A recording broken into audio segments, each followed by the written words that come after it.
There we go. That should be working. Yep. We're back into it. Yeah, let's go. Conquest of Elysium, baby. Going to small. I'll just double check my audio, make sure that I am indeed louder than the game. Do I need to turn it down a little bit? I feel like yes, maybe a little bit. How about like that? Yeah, there we go. Alright, that works. Alright, what are we in the mood for today? I think random, small, no common cause, enable score graphs. It's been a while since I played, honestly. What do we play today? Let's go with, nah, Scourge Lord is boring. High Cultist. I'm in the mood.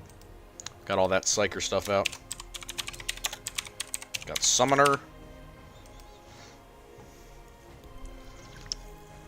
High Cultist was literally the reason that I got this game. And now that I've gotten so relatively good at it. Alright, what spells we got? Reading the Stars, which is okay, and Confusion. Not bad at all. Confusion can give us friends, theoretically. Mind Burn, that's not bad. Two guys reading the stars. I don't think we need... What does this do?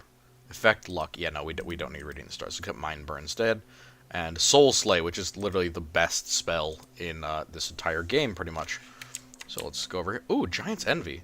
Ooh, we get a big area right off the bat. Oh, what the hell? Brass Claw Horror. Yeah, let's not, though. Summoner. Okay, so what are these? Oh, Shade Beasts. Shade Beasts and Shades. Oh, that's not good. That's instantaneous death. Yep, nope, it's over. Game over. That's it. Ambushed once, dead instantly. I love this game. I really do love this game. Let's go with Dark Ages, Common Score Graph, and try High Cultist one more time. Summoner.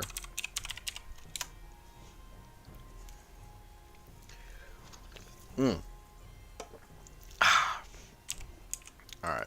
Try our spells again. Confusion. Words of the Void. Words of the Void is slightly better. Reading the Stars. Mind Burned. Invade Mind. We're keeping that. That looks and sounds super good. Go in here. Yeah, see, the Deserted Port is a super cool structure because it'll give us these guys. No, not Hybrid Soldiers. Retain a bit more of their sense and are given both shield and light armor. Yeah, no, not those. Kill those deer.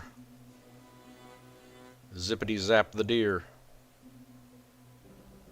Yeah, they're easy to take care of, honestly. Deer are no match for my army of spellcasters and a dude who maybe should have some mental checks or a welfare check, perhaps. That's what I consider the cultist. He's just a full-on schizophrenic. He doesn't know who all these people are or why they follow him. He's just out here. He's wearing like the crackhead dreads and all that. Assassin? I don't know what I would use an assassin for at the moment. Oh, another giant mantis. Deal. I'll kill a mantis. I will mess up a giant insect. Because the mantis is actually pretty nasty. It has some good abilities. Holy. What spell resistance does this thing have? Apparently a lot. Yeah, because it attacks two different targets. Well, it's kind of the big thing about it. Yeah, stab him. No problem. He's taken care of. No problems. Captain for gold. 3 snakes. I will kill snakes. Deer. I will kill deer. 7 wolves. I think he's going to attack me next turn, which is fine. I ain't afraid of no wolves. I ain't afraid of no wolves. A friendly wolf. No longer friendly wolf. Alright. I don't need a snake either. I need fishing villages. That's what benefits me the most, because that gives us more sacrifices. Bring me more sacrifices. Fill the altar of corn. Yeah, more sacrifice. Oh, I can capture these. Cool. Really cool, actually. I didn't know I could capture those. Good to know. Okay, yep. No, this is a small world with a small border. There's a green wall, a green sword. Can I look any... Okay, so it does let me look over there even if there isn't necessarily land over there, which I guess makes sense. What can I get? I have no metal, and I'm probably not going to get any metal anytime soon because I don't see any mountains around here. No mountains. No mountains means no metal. Very sad, but that's the case. Yeah, we're going to let that get a little bit bigger, and then we're going to spawn some dudes up here. I want to get a captain, that'd be nice. Yes, Ingvar, the captain. And take that. That goes there. Because we want to leave an insane fisherman there in case any horrors from beyond our stars. Oh, 3 Triton troopers. That is cringe. You, sir, are cringe. Yeah, there's nothing on this little spit of land except a couple of little towns. Which is fine. I mean, bro, I'm the high cultist. I do not care. I summon 90% of my stuff out of the ocean. Come on, buddy. Go, insane farmer. Yeah, never mind. He got absolutely shreked. Alright, well. Luckily, I can kill a couple of bandits. That's no trouble. Hey, bandits. How does real firepower feel? Oh my god, they both got mind-controlled instantly. Hey, look at that. It's a bishop fish. Apparently fishes also organized a religion. Good to know. I don't know how they've organized a religion, but they have. Oh, Bakemono and Bakemono Sho. Let's kill these weeaboos, shall we? Yeah, see, I love with the High Cultist, you just get an eclectic army of random brigand, random fish person, random Hey! Friendly Dai Bakemono! We're friends now! See, I grow my army without even intending to. That's literally my favorite part about this faction, is you can. You can just grow an army from nothing, basically. Alright. Yep, I'm taking this outpost. I don't even care what's here. I guarantee you I'm stronger than it. Yep. Nothing at low level is a danger or a threat. Yay! Oh, 17 units. But 5 units. Taking that. Easily. No problems there. No shits given. Hey, I got a captain. Another captain for free. Free captains are a great pick, so to speak. Yeah. If I can take that and then kill the giant spider and then go back around, I should have enough to take that little city. 10 captains and a sword. Yeah, I can take that. I can fight that. Honestly, I kind of think I win here. Just because I have magic and they don't. And magic kind of crushes all these like little independent forces super, super quickly.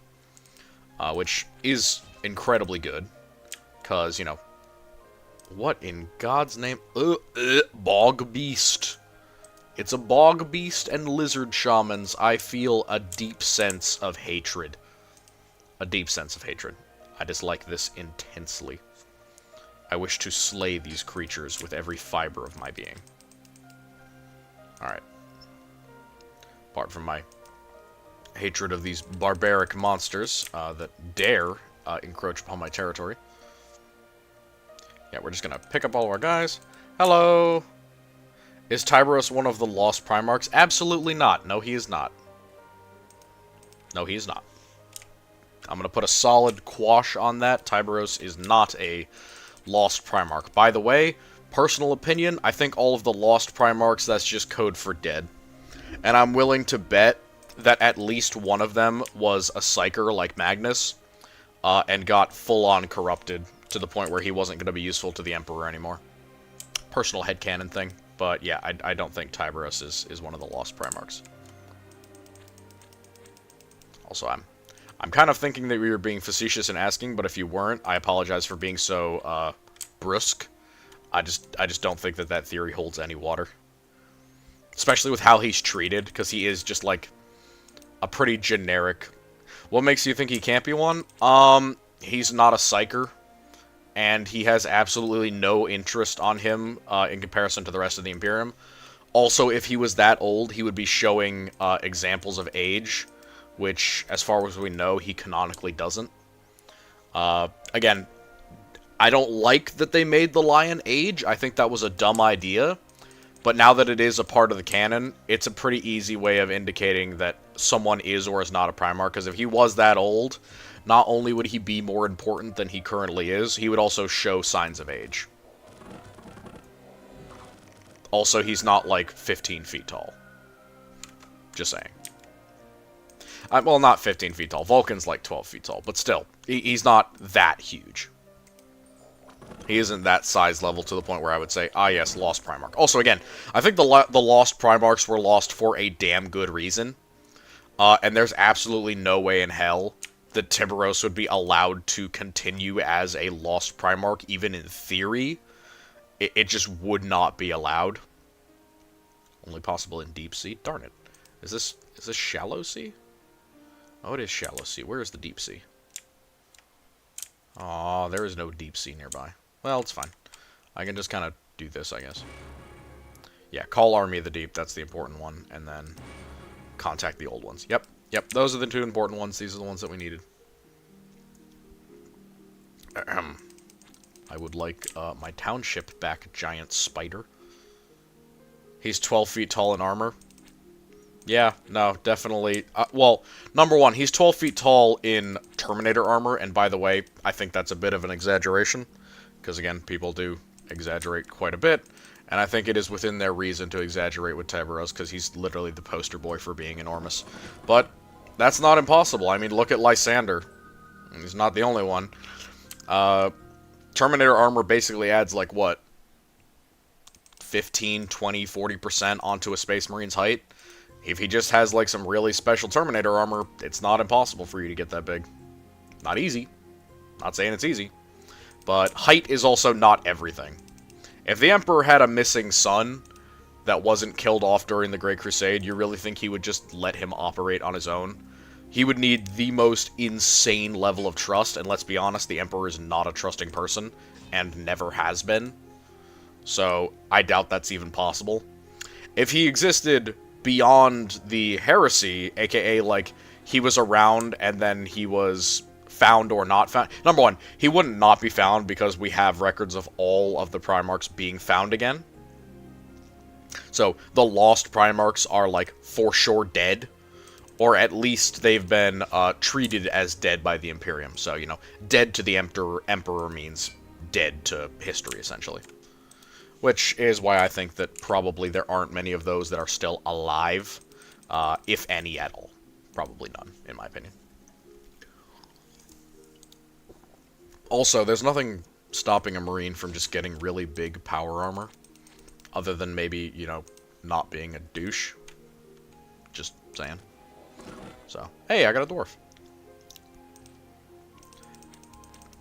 And, you know, the whole, like, I don't know, the whole size thing, it kind of seems like a red herring, like, oh, he's really big. There's plenty of big Marines. Lysander's huge.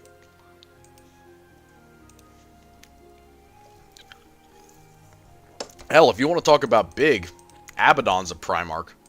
At least by the current definition of it, how big he is. But that's because he's so insanely blessed by the gods. Abaddon is kind of just under Primarch size, basically, at this point.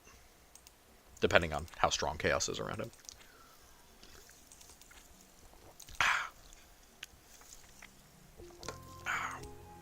Yeah, there's a lot of hype around him. But don't the Space Sharks all still use large amounts of Great Crusade gear and one day they just showed up out of deep space? I don't think they just showed up out of deep space. I thought their lore was that they were from the, like, right after the Cursed Founding. Like, they were a legit legion. Also, by the way, saying that a Primarch just shows up out of deep space, that would not be indicative of a Primarch. That would be indicative of, like, a traitor Marine chapter pretending to be loyalists. So, a Primarch is a lot more upfront with who they are, I think, most of the time. At least, every single Primarch we have as a reference for that is. So, it might be cover for something. Like, for example, we know that the Emperor was working on a lot of legions or projects when he was, you know, knew he was going to die, or at least thought about it. So, they could be a project. They could be some absolutely illegal shit that some Imperial group was working on, like Legion Strasser. that absolute monstrous being that is Ledgienstrasse, but it could be something like that. That seems more likely to me than them just actually showing up out of nowhere. You know what I mean? Because, again, missing Primarch is... that's just a lot for me to stomach.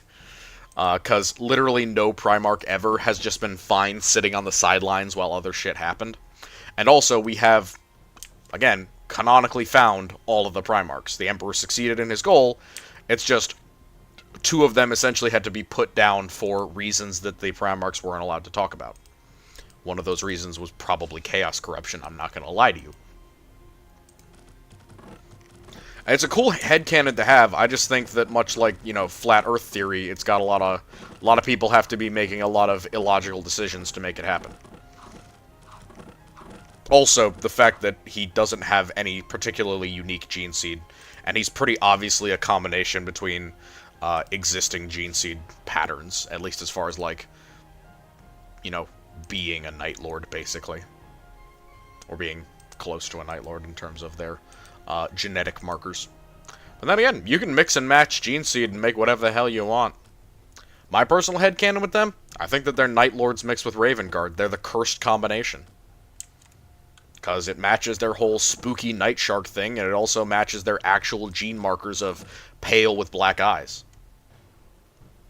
Is that absolutely heretical, and do I hate myself for believing that? Yes. Is it the most likely explanation for what's going on? Also yes.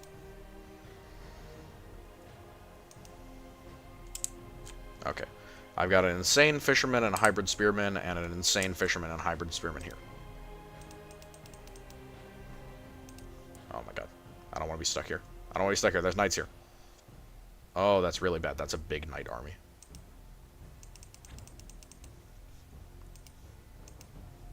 Okay, this is a problem.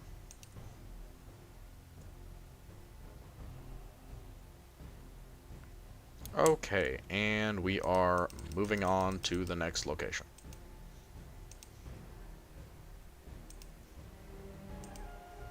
Yep, absolutely shreked. We had no chance of winning that.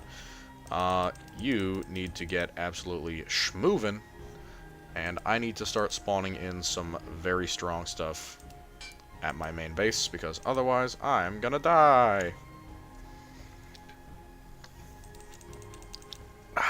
Yep.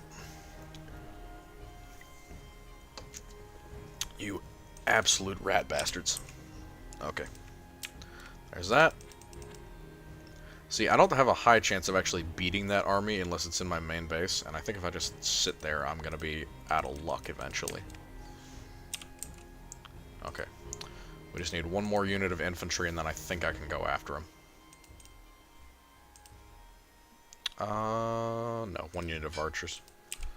See, because I think if I max out archers, I might be able to get one more unit of melee infantry, and then hopefully they tire themselves out.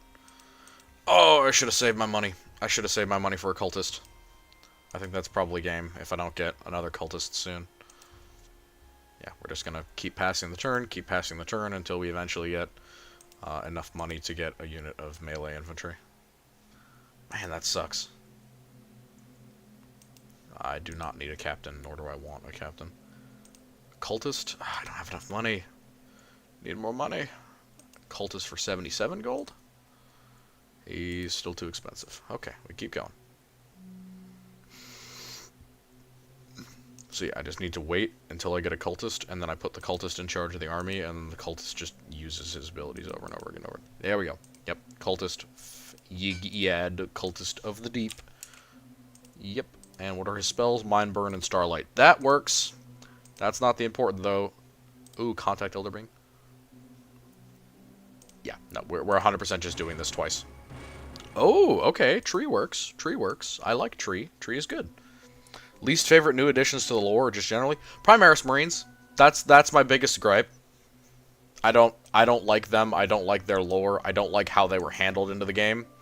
I'm glad that the female Custodes thing is now being looked at with a little bit more scrutiny. I don't hate it. It wasn't like the worst thing in the world for me. I was just kind of like, that wasn't the force to do that to. There were other options, and in my opinion, better options as to where to add that kind of thing in.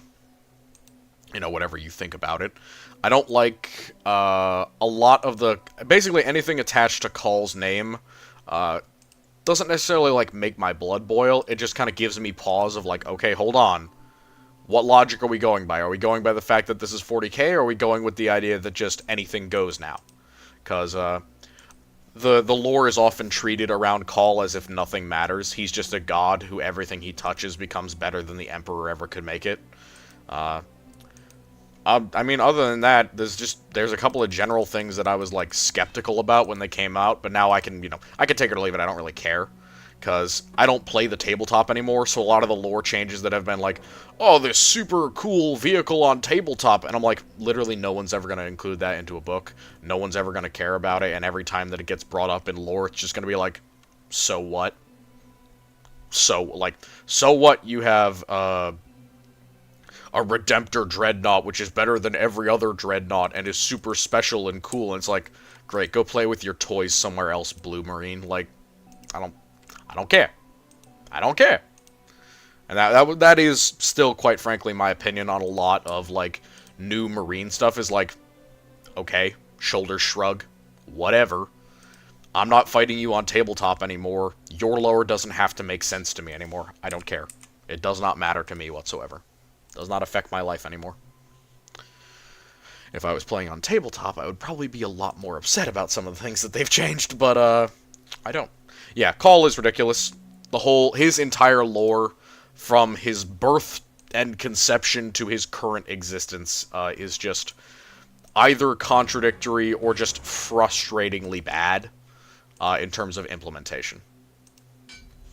Could have been done way better. Could have been done way, way better. Honestly, they should have picked, like, some other tech priest who wasn't a no-name. Like, they should have picked a fabricator general to devote decades to what Call did by himself in a frickin' basement in, like, a couple of years. I think that would be my take on that. There are 4 bears here. They're about to experience my forbearance. Ha ha ha ha. I might lose some infantry to this. This was a waste of time and money. Oh, never mind. He gets all his health back. I love him. Yeah. I think I can retake this because they've kind of split their forces, but, you know, who knows? Maybe I'll run into a 20 stack and just get absolutely shreked. 31 units there. Oh, 31 units there. Most are pikes, but there are a couple of levies. I wonder if I can stick around here, and they will go away. I have 60 units. I think I have the advantage here. I do have the advantage here. Okay. See, I was scared because it said they're all pikemen, but, you know, pikemen on the defensive actually aren't that good. I'd be more scared if they had some actual archers, and they do not. And I have a ton of archers. Wow, my archers are good, too. And I have the Formless Spawn, which is a giant hand with eyes. And I love it because it heals itself after every battle. A wealthy merchant from across the land. I'm going to murder him in his sleep. Actually, no, I'm going to murder him while awake. Very awake.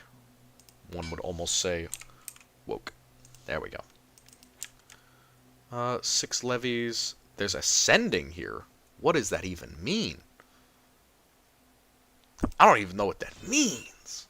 But cool. Whatever. Alright. Levies. Prepare to be literally slaughtered to death with... Oh! Oh, Lord! Oh, Lord, he coming! What is that? Is that like something I can catch? Can I chase after that or something? What happens if I just... You found and killed ascending. What does that mean? What is... Was that like somebody else's army ability? Map of Kyotos? I don't... A map of Japan? No, that's not funny. What does visit library do? Oh! Study void magic. Oh, I need more abilities. I really want to do that. I want to get him to get more void magic. It's like free void magic. That is so good. Boom. What spells did that give me? Literally one of the worst spells. Damn it. I guess it is only level 1 void magic. That's not really fair. Okay. Well, time to take that mining camp back. Ooh, there's a Mott and Bailey. Mott and Bailey Castle. Mott and Bailey. Yes, Mott and Bailey Castle. Mott and Bailey Castle, baby. That's my literal favorite type of castle. I want it really bad. Oh. How the Redemptor is somehow better in every way than the Leviathan is presumably made by the Emperor, no involvement of the AdMech at all. Yep. Yep, exactly. Honestly, I think I straight up ignore a lot of the lore on the Leviathan because it's an incredible vehicle and it gets absolutely trashed in the lore. It gets treated very poorly. Also, I just am I'm a big Leviathan fan.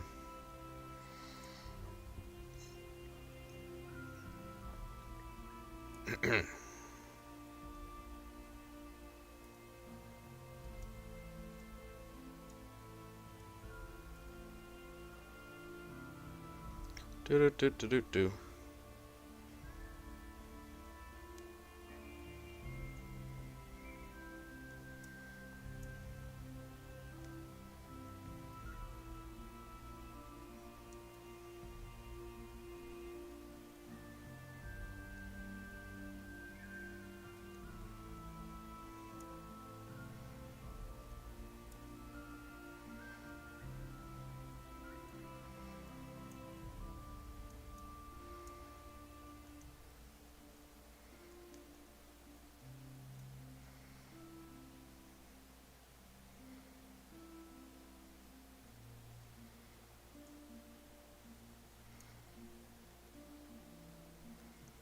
Da, da, da.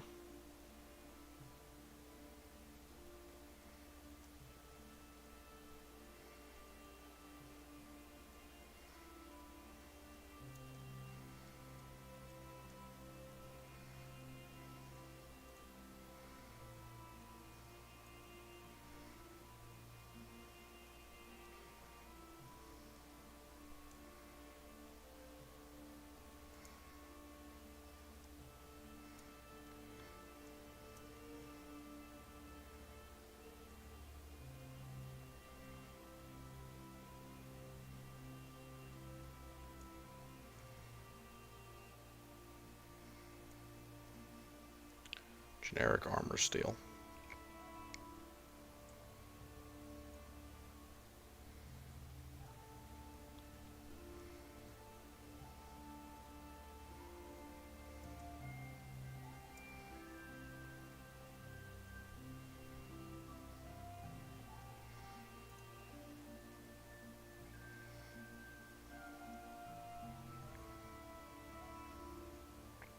Do do do do do do.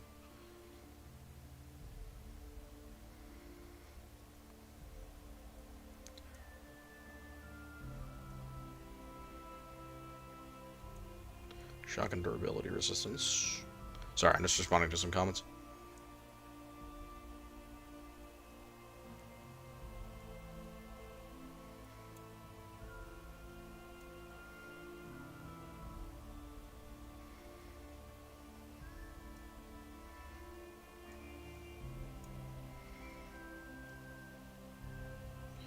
Alrighty.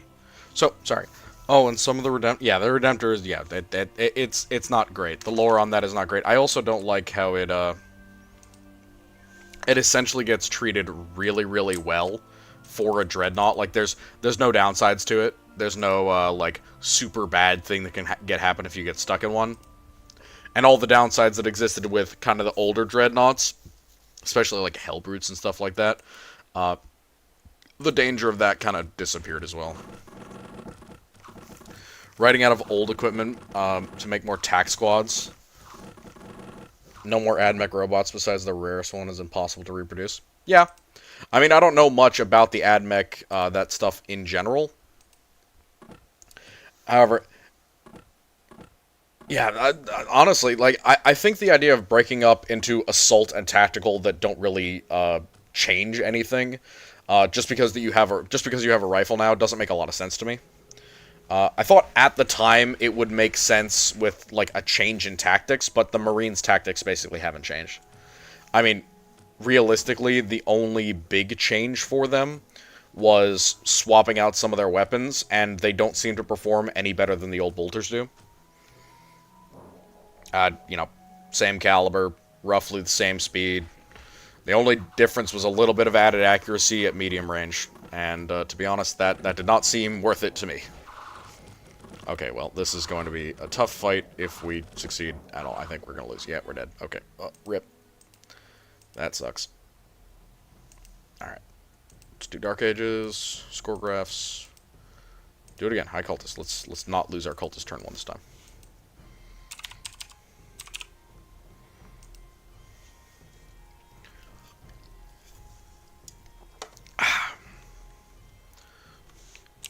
Also, I feel like I really kind of put my whole gut out when I made that averages video, and I'm literally sitting by my phone with like increased anxiety, scared about what the comments are going to be, because I know there are people who are both smarter than me as like mill-hist nerds, and there are people who are big fans of X or Y faction who are just going to disagree out of principle. And there's very little I can do about it other than just say, yeah, you're probably right. I can't really say no, because I did go out on a limb, but this is what I'm going to be using forever in the future anyway, so. Getting rid of versatility is the thing that they're known for. Yeah, and that's the other thing, you know, are Marines known for versatility? That was a good question I had. I was like, are they? Can I really say that? Can I say that they're known for versatility? I mean, all-terrain, for sure. Lots of different situations, for sure. But there are definitely situations where Marines are less suited for it. And I think especially modern Marines, you know, back in the day during the Heresy, you could get legions that were good at sieges. You could get legions that were good at maneuver warfare or at trench warfare, like the Death Guard or the the Death Guard or the Iron Warriors. Nowadays, ain't none of that shit going on. And if you do use Marines in that way, it's considered, like, bad form. It's, like, rude or crude tactics. And it's like, okay, yeah, they were called, you know, rude and crude and bad for doing that in the Heresy. But, like, you're doing it now, I think, is just kind of narrow-minded, considering how few Marines you have. Because back in the day, during the Heresy, it was like, oh yeah, no, it makes sense. We have 10,000 Marines. We can cover a front line with Marines. That's not a terrible idea. Nowadays, if you tried that shit, you would be in so much trouble immediately, because it's like, bro, you only have like one Marine every quarter mile on this battlefield. Are you crazy? I'd be like, well, you know, versatility. No versatility. You're insane. You're insane for doing this. Yeah, some people I'm sure will, some people I'm sure won't. Like I said, it's a really nerdy video to make, and it's definitely something where I'm absolutely going on a limb with a lot of it. But I wanted to give people an idea of where my head's at, so that when I say certain things, people don't, you know, immediately bite my head off for it. Because I'm going to go deeper into factions, and I think another cool thing will be analyzing armor penetration.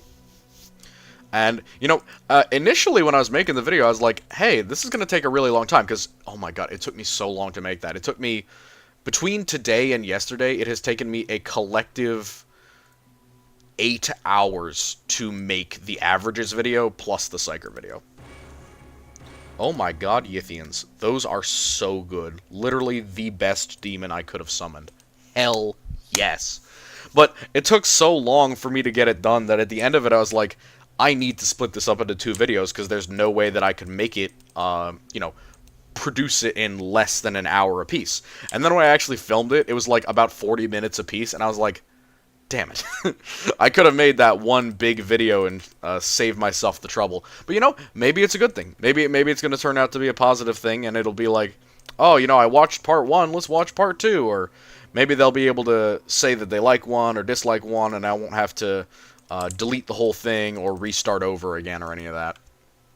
I don't have an I really don't have an issue with re-recording. I do have an issue with re-recording if it's like just a bunch of people dislike something, because that would be a thing where I'm like, I don't know if it's worth it, because I don't know if I'd change my opinion if there's not a good reason, or change my data if there's not a good reason. But I would say for that video, that's definitely one where I'm like, okay, if I get a lot of people who are very, very disagreeing and they have good reasons, and it's not just some pedantic stuff, like, you know, I think, I believe, this material, this Lexicanum page says kind of stuff, then I might do it again. Or, more likely, I'll add an addendum to it, and just be like, hey, change these things in your mind. These are going to be adjusted going forward. Like I did when I talked about Wraithbone. I was like, hey, I fucked up. I said this wrong. I was wrong about this. I was not up to date on the information. What? Somebody won. How do you win? Did I win? What? Okay. Alright, I win. I guess I win. Alright, well, that's one victory, I suppose. Pale one time. Love Pale one. Let's go Pale one. Lobster Dig. Lobster Dig. That's a good name for a Pale one.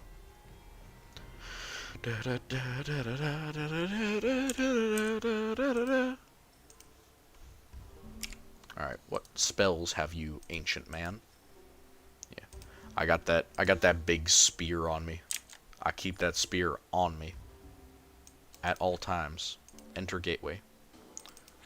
Die, spider. Yeah.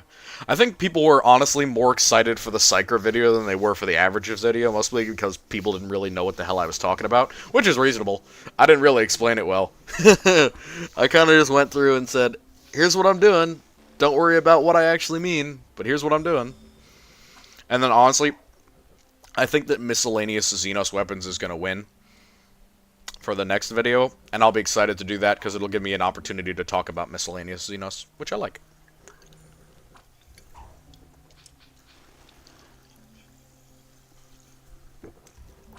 First seltzer of the night is down, second seltzer of the night is up. Lovely. See, I think these pale ones get absolutely crushed by most stuff, but these spiders are doing a number on me, regardless. Not fun. Not fun at all. I'm just a little pale creature. Oh my god, what the hell? What is this crazy shit? Stone Eye the Ancient Commander, Seal Guard. There's to be a sealed chamber. Alright, is there anything of actual ability for me to buy? Pale one scout. I'll just get a scout, why not? Alright, kill a bear. Easy enough. Ranked Administratum, so many people are hype up Ceramite because Space Marine is the best. Yeah. Yeah, Adamantium and Auramite are the two biggest things. And like I said, I didn't want to go beyond 200% because double seemed like a lot just to start with. Because if you look at something like... because I have to compare it to like tank armor, you know, rolled homogeneous armor. So I was thinking, I was like, I did the math. If I made it any stronger than that, Adamantium and Auramite would basically be like walking around with a heavy armored vehicle just strapped to your back, and you'd only have like 2 inches of material. And I was like, that is unbelievably unacceptable.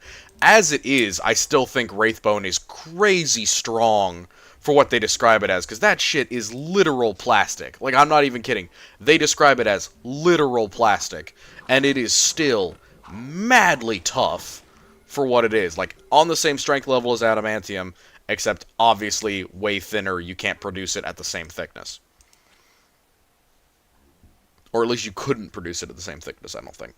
But yeah, Ceramite was easy enough because Ceramite has a canonical issue in terms of cracking and, like, breaking. So, like, we know that's a problem because it was a problem during the Heresy. So that was easy enough for me to just to go, yep, okay, well, there's a problem. It breaks. It has cracking issues. And then it also made, you know, a natural progression for Auramite, you know? You have to think about it like, how do we progress? How do we make one better than the other? Very simple answer. Auramite it doesn't have that cracking problem, and it's more resistant to kinetic damage. Perfectly good. Perfectly good reason. And it makes sense why the Custodes would use it. You know, it's an adamantium-doped version of Ceramite. Which, you know, that's not a terrible idea. Pale one layer. See, I need more money. That's the real problem. I am a broke, horrifying, underground troll? Ogre? Monster? What am I? I don't know. I am Lobster Dig. That's all I know. Death via rocks. See, this is how I want to fight Space Marines. Just rock. What the hell? Labyrinth? That's a really cool thing. I want to own that. Hold up. For real, though, I want to own this.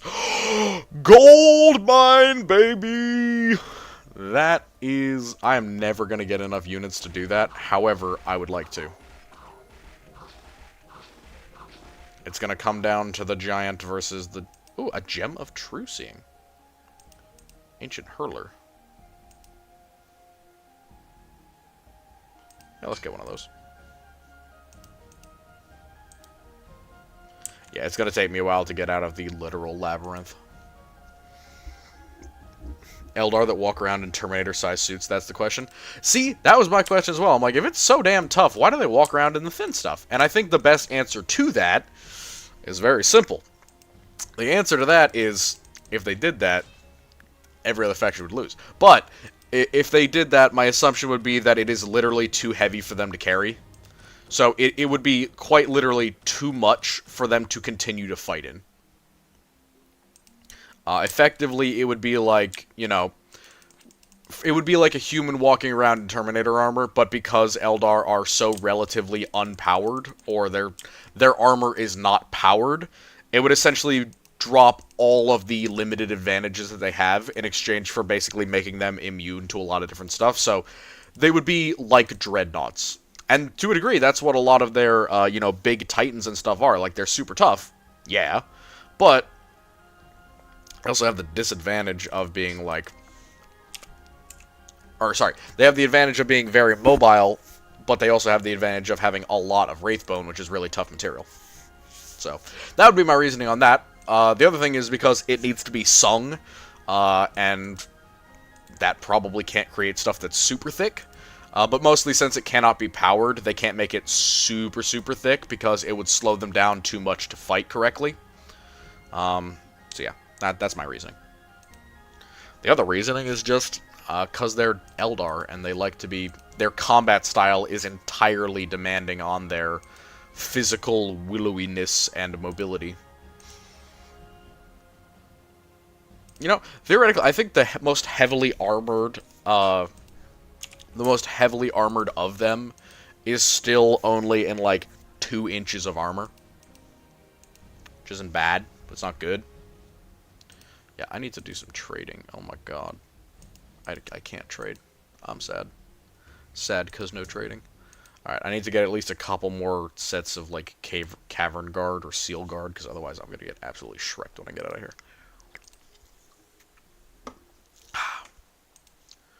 Nope. I have way too much metal. I have so much metal. This metal is not good. It's a waste. Just let me get my next unit. Oh my god. This is like the most frustrating part of the game when you've gone out and you've lost your like first couple good units. And you're now stuck with this BS. Yeah, Cavern Guards. See, 2 sets of Cavern Guards, a Stone Hurler. That is good. That is enough for me to do this. And then tread south.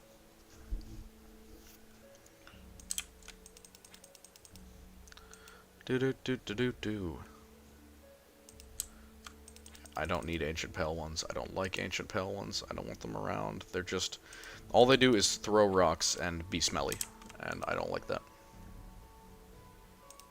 Alright. Ogre and 3 ogres here. Alright, so an Ogre Chief, which is just an ogre, and then 3 ogres. What does my Gem of True Seeing do? Spirit Sight. I can see ghosts! Cool. Don't know how that helps me, but I guess it does. Swamp. What are you doing in my swamp, is my question. Alright, moose. Time to kill some moose. Can these guys... Do they have a range attack? No, they just have a halberd. That's kind of terrible. Oh, never mind. They're tough as hell. That'll work. Leogryph. I think I could take that. And basically the only reason why I would take that is to get experience for these super nice Cavern Guards. Man, I thought these guys were worse. We're going to wait until we get a couple of units there, and then we're going to keep moving. An amphitheater. Huh. An amphitheater. That's cool. I'm taking that. Come here, Amphitheater.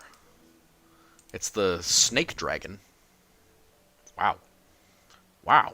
These guys are tough and strong and tough and strong. Come on, boys. Let's get some XP up on those talents that you have. Should be no problem, I think. Y'all are hella strong. Now that I've got an actual mine going, we're just fine. Oh, there's a Baron over there. I see him. I see him. I see him all day. Yeah, we need to get a little bit more, and then we get another set of Cavern Guards, and then we head back. Yeah, you think that stops me? Boom! Another set of Cavern Guards. Yeah, see, as long as he doesn't catch me, I'll be out of here with like 20 Cavern Guards.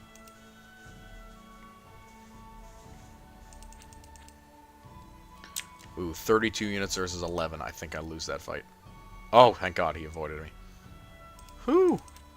That was close. Drop into the hole! Escape! See, the fun thing now, a mad cultist. No, I didn't ask for that, and I don't want that, thank you. Let's not do mad cultist, man.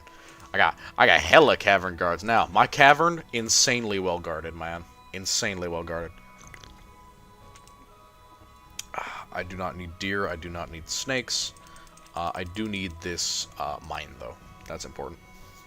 Factions of the Imperium. Who do you think's the most powerful? All the factions, like, in the Imperium? Like, within the Imperial government?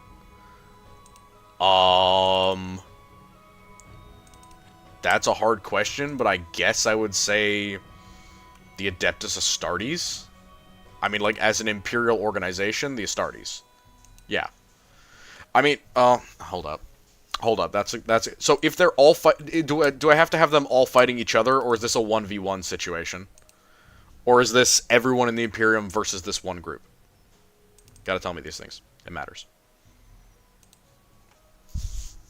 Because if it's a 1v1 situation, I would put the Adeptus Astartes up ahead of most or even all factions. But if it's an everyone against them situation, I would do level of sway and political... Oh, easily the Inquisition. Yeah, 100% is the Inquisition. A political power? Dude, Inquisition. With a close second of the Administratum, though. Like, very close second to the Administratum. Or the very close second is the Administratum. The Administratum is only second because they can't directly interfere with the Inquisition. They can only, you know, massively hinder them instead of direct interference. Oh my god. These motherfuckers got so many armies out here. 62 units. 62. Oh, temporary insanity. That sucks. Yeah, the Adeptus Astartes basically have, like, zero actual, political power. I mean... all that they can really do is say the word no more or less forcefully depending on who they're talking to. That's literally their only ability or skill or talent. If we're talking militarily, there's a lot more skill and talent and capabilities there. But, okay, I think we win this. Yeah, because I think we absolutely crush his army. Kill him, boys. Get him, boys. Yeah, we get him.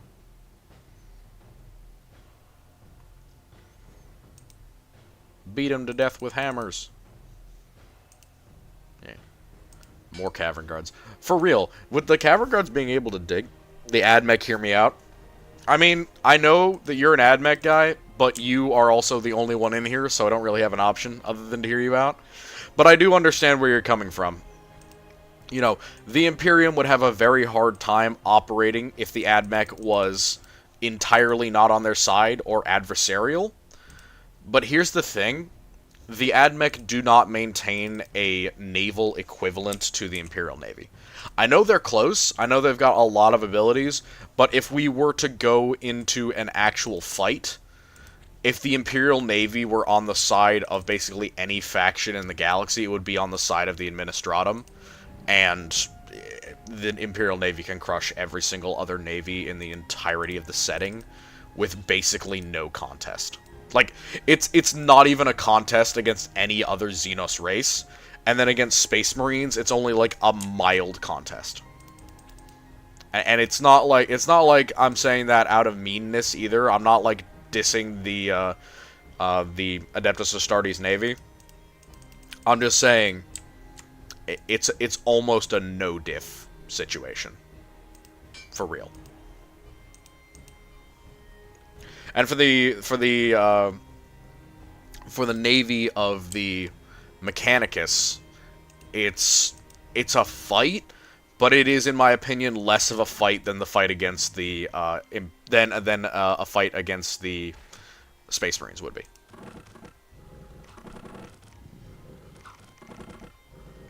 So what? Dude, so does the leader of the Adeptus Arbites.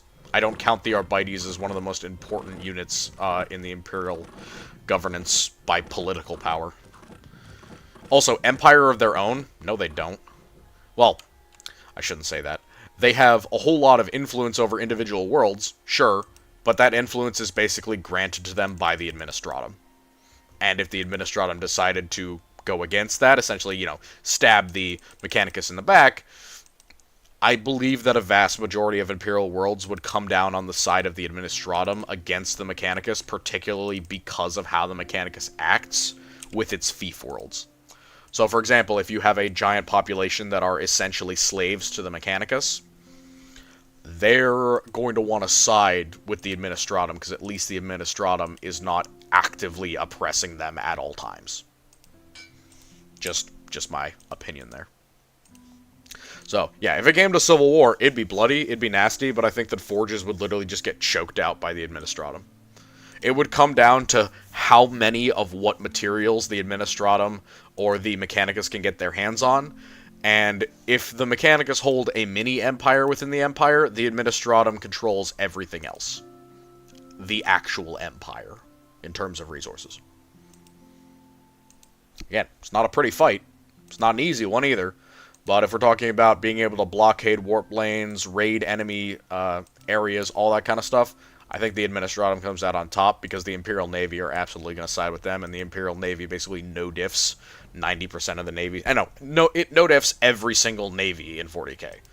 It is so huge, it's not even close. Remember, like, every sector, canonically, has at least, like, 4 or 5 battleships, not to mention grand cruisers and battle cruisers, and then it has, for each of those, probably 2 cruisers or light cruisers, and then for each of those, another 2 escorts. So, again, talking my side of things, where I break things down by subsector instead of sector, or I break things up by sector instead of subsector, even then, we're talking thousands of capital ships, like battleships, capital ships. I also consider cruisers to be capital ships, but well, sorry. I consider cruisers and battle cruisers to be capital ships along with battleships.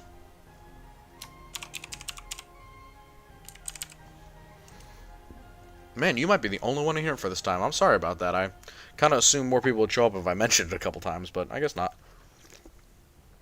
That's alright. It's not the end of the world. People can watch, people can enjoy, and as usual, if no one had shown up, you simply wouldn't be seeing it. But since you did, you are going to guarantee that at least a couple of people get to see this. See, it's a great thing. I just keep rambling on, and I keep... Oh, do I win this? I don't know. We'll see. I don't think so. It's not bad. Oh, she's got some decent firepower. She's got the firepower. For sure. Alright.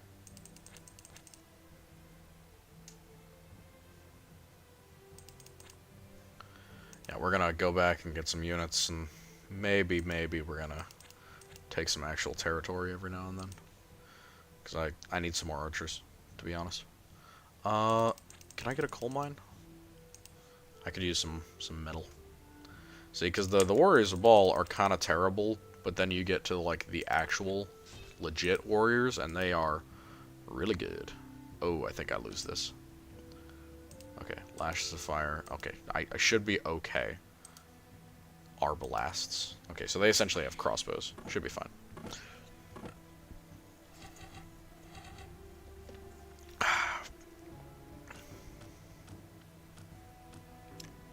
Make all the ships, excluding smaller and Asgard. No, not at all. Absolutely not. The idea that the Adeptus Mechanicus make all of the ships in the Imperium is dead wrong. A large majority, if not a significant portion, of the Imperial Navy's ships, yes, a lot of the innards are made by the Mechanicus, but they are assembled, and more importantly, they are all delivered to usually Imperial Navy held or Imperial Navy operated worlds. If you'd like a reference for that, you can look up Hydrafer. Hydrafer is an Imperial Navy world above the skies, but before that it was completely controlled and tithe by the Imperial Navy because of the reason that they produced a whole bunch of ships. So, while the Mechanicus can produce some ships, and they do produce a couple different designs of ships, and especially they produce a lot of internals for them, it is very unlikely that the average ship is going to come out of a Forge world. Again, usually they might be assembled there, but a majority of the stuff for it, other than internals, things like the actual hull, things like the material that the ship is made out of, you know, steel, that kind of stuff, is going to come from outside of the Mechanicus. Most likely from an industrial world or a mining world or something like that. And there are also worlds that can just straight up make escorts on their own. So, yeah, no. The Mechanicus do not hold a monopoly on the creation of ships.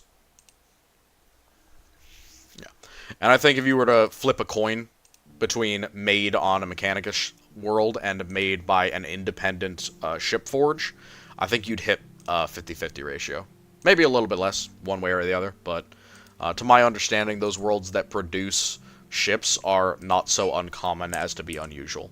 At least we know, like, Ariadne, Hydrafer, a couple of other ones, you know, some of them are friendly with the Mechanicus, or they have the Mechanicus inside of their government, which is a very common thing.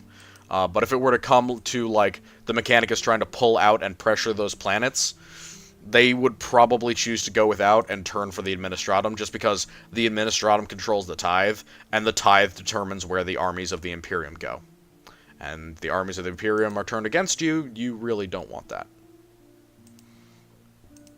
Alright, let's just take this little spot again. I need more human sacrifices.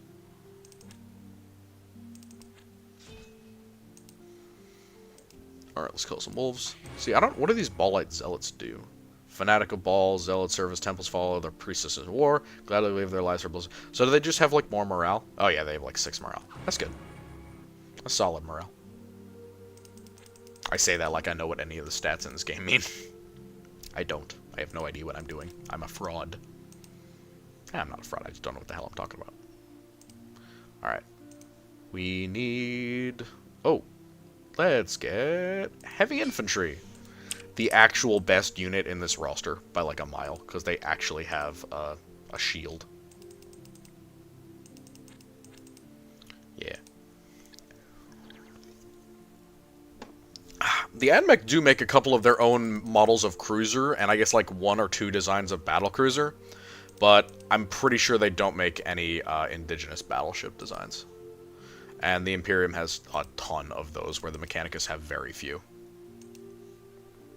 Even 1 per Forge World, I think, would be a pretty big ask in reality.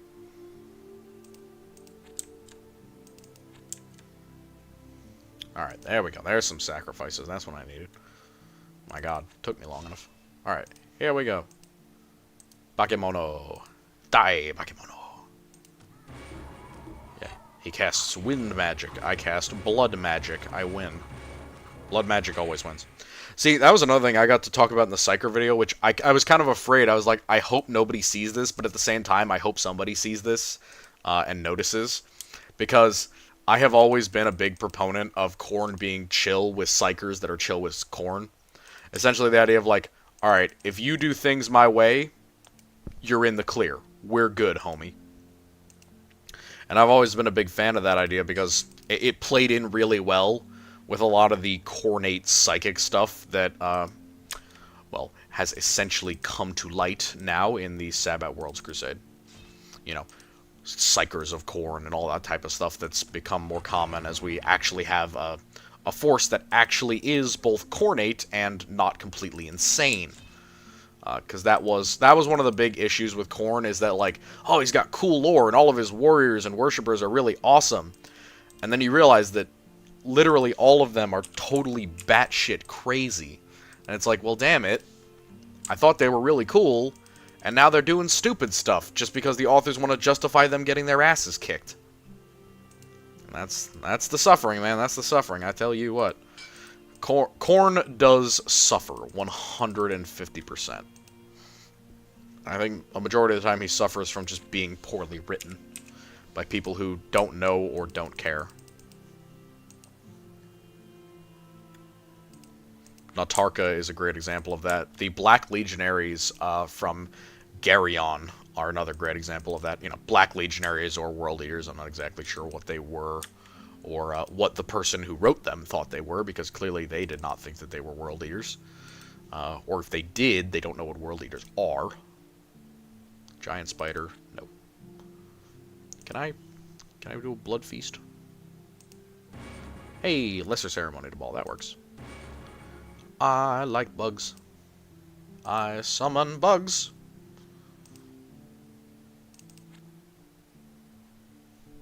Summon more bugs. Bugs are awesome, yay. Alright, we're just gonna get some more heavy infantry. If we just get enough heavy infantry, I will win the game, because these guys are insanely good.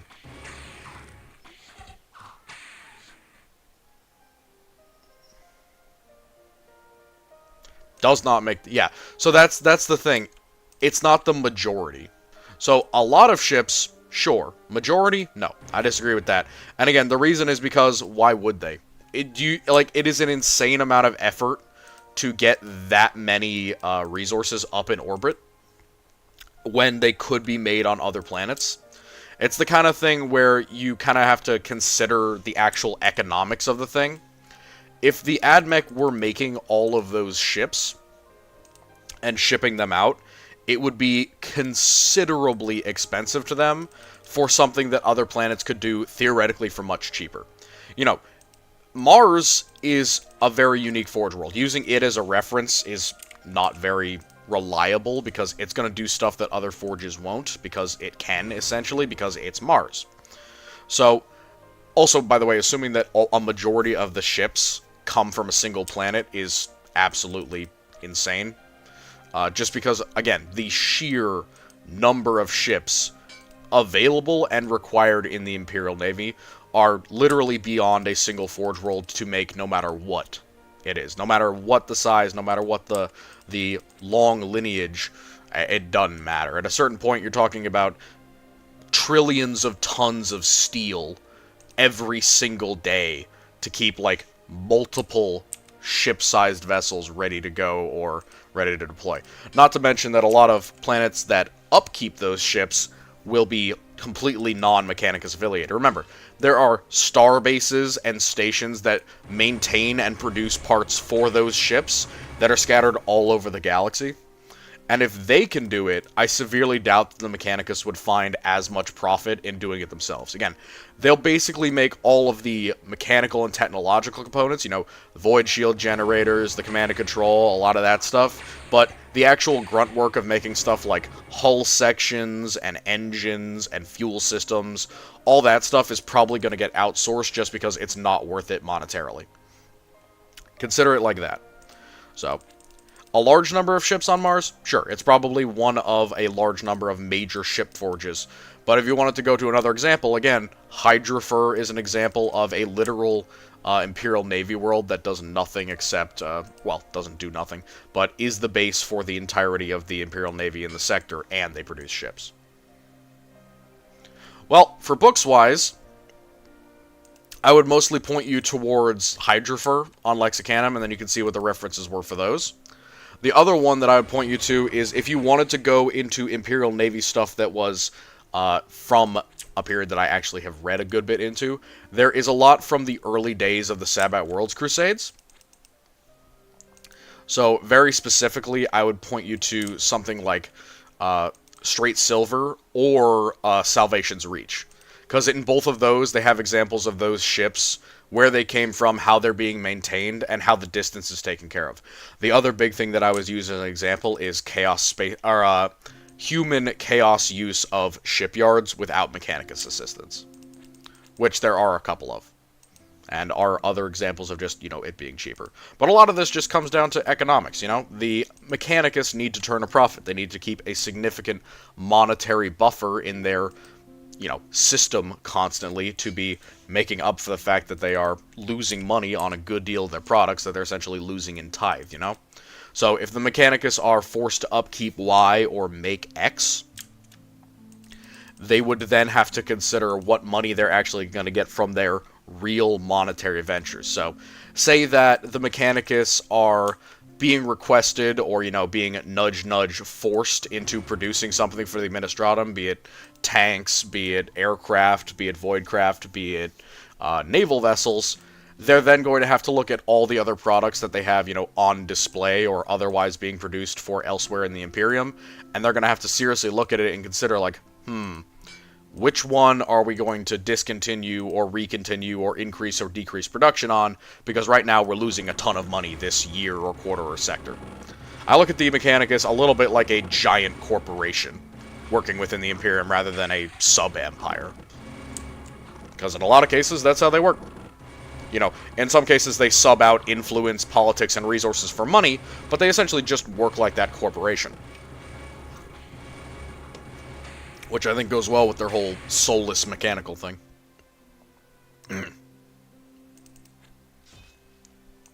Salvation's Reach is a good example, because it's one of the core... Oh, sorry.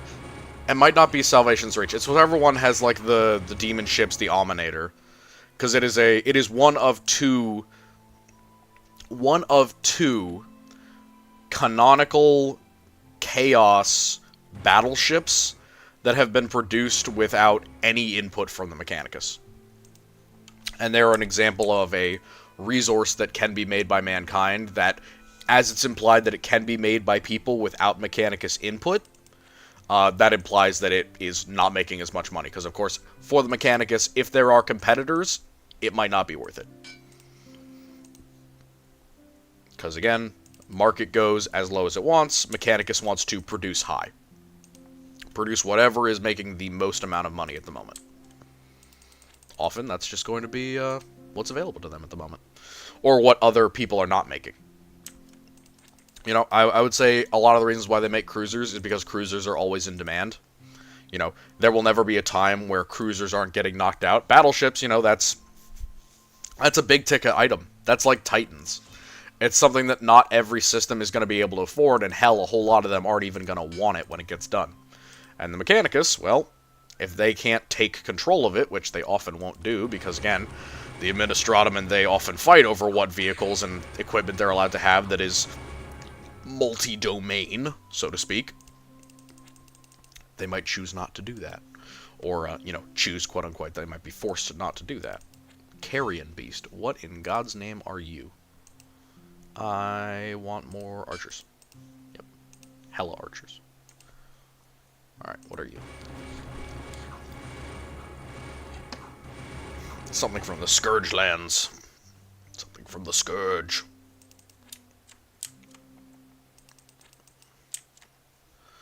Oh man, what is going on here? Oh my god, it's the... Oh, Troll Mom. I want to fight Troll Mom. Yeah, it's just 11 units. I got her. She ain't no thing. Ain't no thing.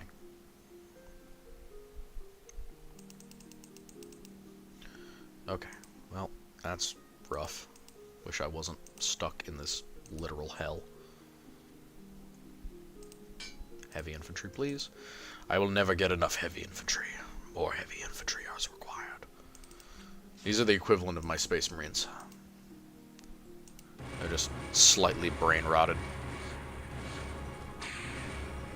They're my brain-rot Marines. Hydrafer. Hydraphur. Hydrafer. Nowadays, it's split in control between the Mechanicus, the Navy, and one other faction. I think it's the Ecclesiarchy. But back in the day, they used to be a purely Imperial Navy world. And that was because they essentially controlled everything in the sky. Because it was a planet that produced a lot of the battle fleet for the local sector. which was important, and still is important.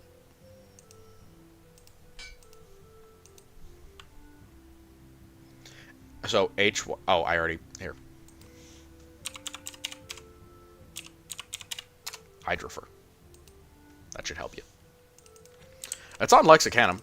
I wrote a whole page for it.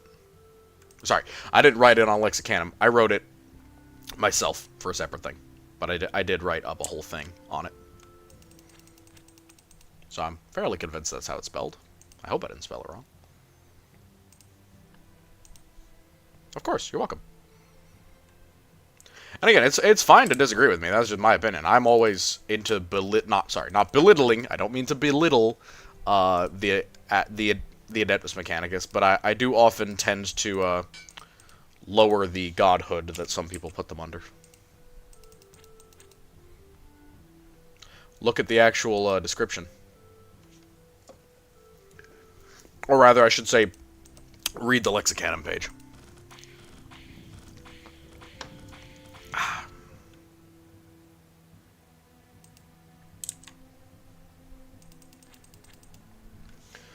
I could double check. I might be telling you the wrong thing. Let me check.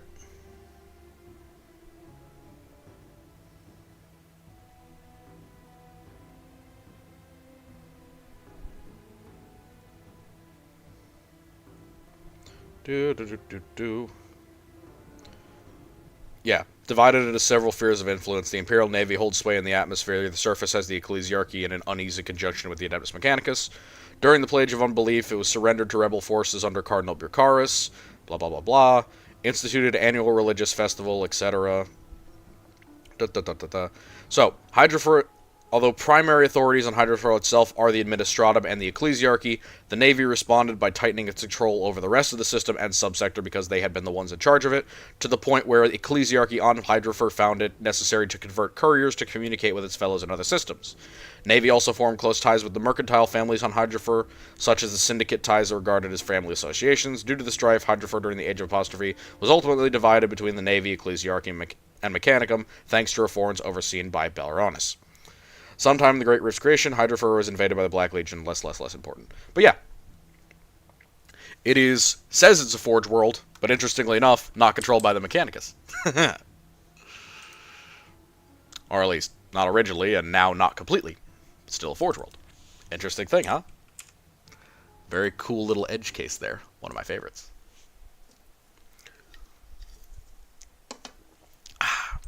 Yeah. I had a friend in Corrupt Contenders started a cult on Hydrofer, and that's why I remembered it in particular. Because I am a big fan of that cult that he started. He didn't finish it off. I don't think he did, but he did play it through, and it was pretty fun. Alright. Can I blood feast? No. I want a blood feast! Let me feast! I'll go and destroy these two areas. Yeah, I need more money. Money is important. Oh, please, I need more money. I'm so poor. I'm so poor with my 88 units of elite infantry. I'm like your average Space Marine regiment. I'm so poor. I have more forces than literally any Imperial Guard regiment in history, but I'm so poor. Please, please don't let me starve. Please don't let me starve. I will die without 10 billion more serfs. That's a little mean. I don't like to mock, the glorious Adeptus Astartes. You know, God forbid that I do that. But, yeah, baby. That's how we use human sacrifice, baby. We use it to summon giant demon creatures. Why are all my guys dying of disease? What in the hell? What the hell? I do not need a giant turtle. That is something I do not need. Alright. I'm gonna wait until I get a Haradule up, and then I'm gonna go and get the rest of this. Oh my god, I'm literally losing them left and right. Oh my god. My god. Alright. Ball light heavy infantry. Should be just fine. We haven't had a decent actual fight yet. I'm losing my guys like crazy. Alright. Archers. Archers are important. Crossbowmen, yes.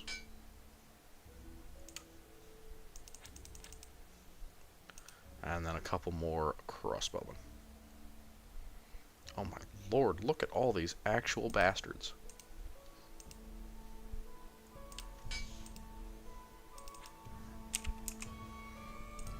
Yeah, you're getting killed.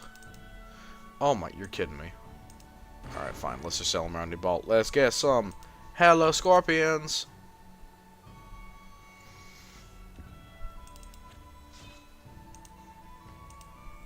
Yeah.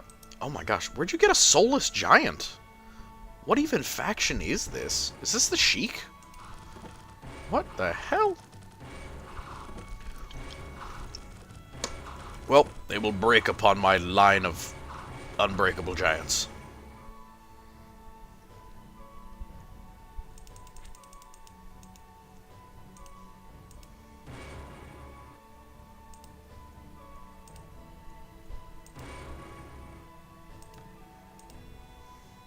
Alright, there we go. Bro, how do you move so fast? Bro, what the hell? Whoa! Scorpion Beast. Those are cool.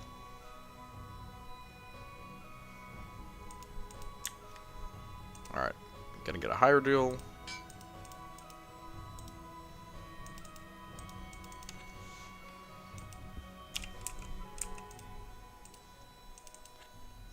Alright, we're gonna chase him as far as we need to.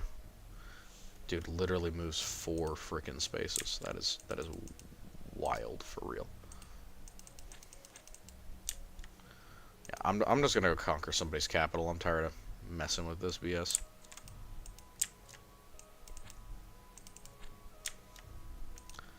I'm big, I'm bold, I'm brash. I will destroy everyone's army and also their homes. Farhan Upon, get ready to literally be obliterated by the power of 10,000 giants. See, I love my entire battle line is just shielded and armored. Come on, stop fearing all of my guys. Y'all are supposed to be crazy, blood-crazy zealots. Yeah, co-owned and operated. Non-AdMech shipyard? Well, there's a couple that I could say that I can think of off the top of my head that might be. The ones that come to mind are Ariadne, because there's a couple of ships that say that they're from there, though I can't remember exactly when that's from. The other thing that I would say is that you could theoretically say that a lot of things like industrial worlds could be producing ships at the same time. Since it is more of a mass thing than a tech thing, especially if they're buying stuff from the Mechanicus. Other than that, off the top of my head, I can't think of one that would be just automatically jump into my mind. I believe that there was one around Cadia, but that might have just been a station or something like that. But yeah. Like I said, I think it's just a thing of it gets produced, you know, collaboratively. And I think the Mechanicus wouldn't be having as much of a stranglehold on it, mostly because of the whole not worth the money fact. Not everyone is buying all the time, essentially. And the Mechanicus usually need that in order to maintain their stranglehold economy. Or at least, to my knowledge. Oh, good lord, what is this? Yeah, easy win. Easy dub. No problem. Also, again, a lot of them are not, like, noted as just, like, shipyard. Some of them will be forge or minor forge or, like, Hydrofer, it'll be a mix, but most of them are just listed as, you know, standard production worlds, but they'll have something like an in-air cradle or a... What are those things? The big, like the white swan from Prey. Space elevator. That they can use to essentially lift stuff up into space and then produce it. But again, I think that it's absolutely possible. Especially because, again, there are examples of things like up to the size of cruiser size being produced by planets that don't have insane levels of technology. So I think that, much like the average stuff with the Administratum, it's just going to be produced as needed on ships that are relatively capable industrially.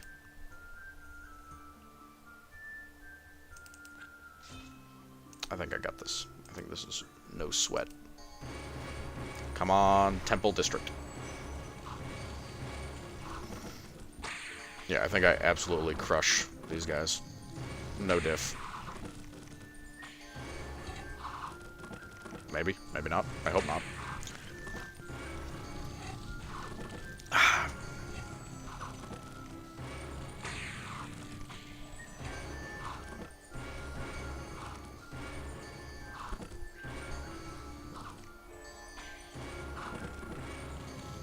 Oh, shoot. They have a lot of magic.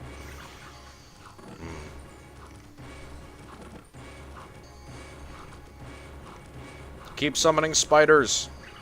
The spiders seem to actually be killing the wizards somehow. Uh-oh. Where the hell even are these spiders coming from?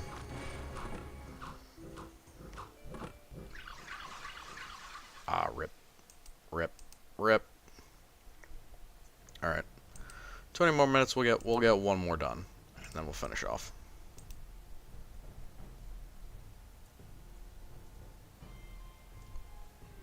Yeah. Well, that is an idea. Yeah, I'm not going to disagree with you. Yeah, I'm not going to disagree with you when I don't at the moment have more than a tangential concept of it.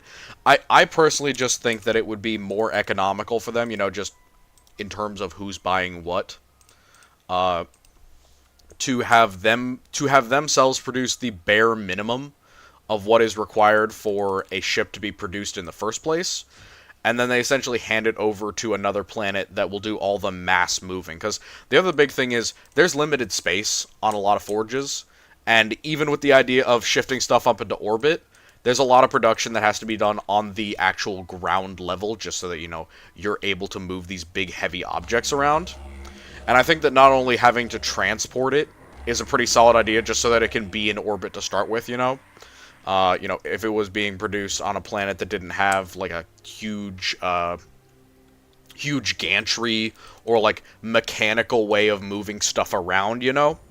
If they didn't have that, forge or no, it would just be difficult in general to make a ship in general. But if you had a planet that was specifically good at that, or otherwise had the ability to do that, I think it would be a pretty solid idea for them to choose, for the Mechanicus, to choose to just produce, like, the technological parts, charge them for that, and then let them make the ship themselves.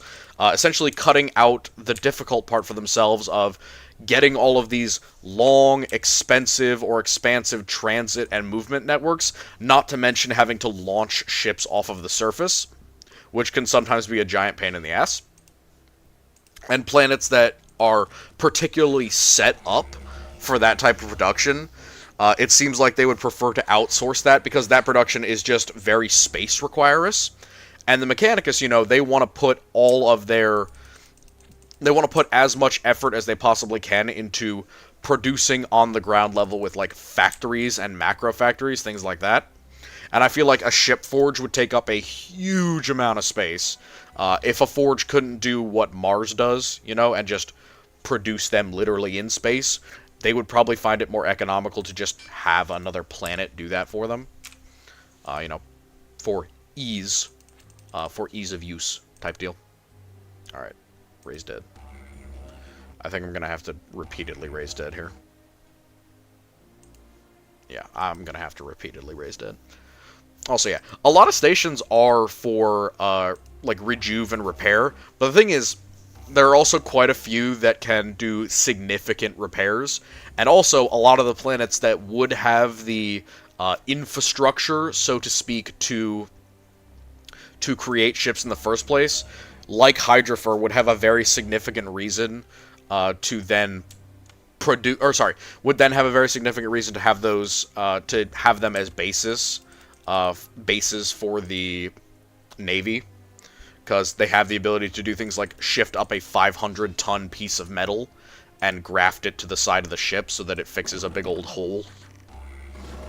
Which, you know, a Forge World, it might be like, okay, well, you have to come down into the spaceport, And then we have to painstakingly attach all these different bits to it, and it's going to take us forever. Why not go to a planet that just, you know, can straight up lift it out of orbit and back into orbit, or repair it in orbit, because they already make ships, you know? And it also opens up the idea for, you know, a lot of industrial worlds that aren't just producing weaponry and basic stuff, you know? And that's one of the things I like to do. I like to increase the diversity of planets that are available to us in canon. I think the Mechanicus would probably produce a lot of, like, their own cruiser variants for their own navy, but that seems to be heavily curtailed by the Administratum, at least as far as I can tell. I am definitely going to get my ass kicked if I keep traveling south.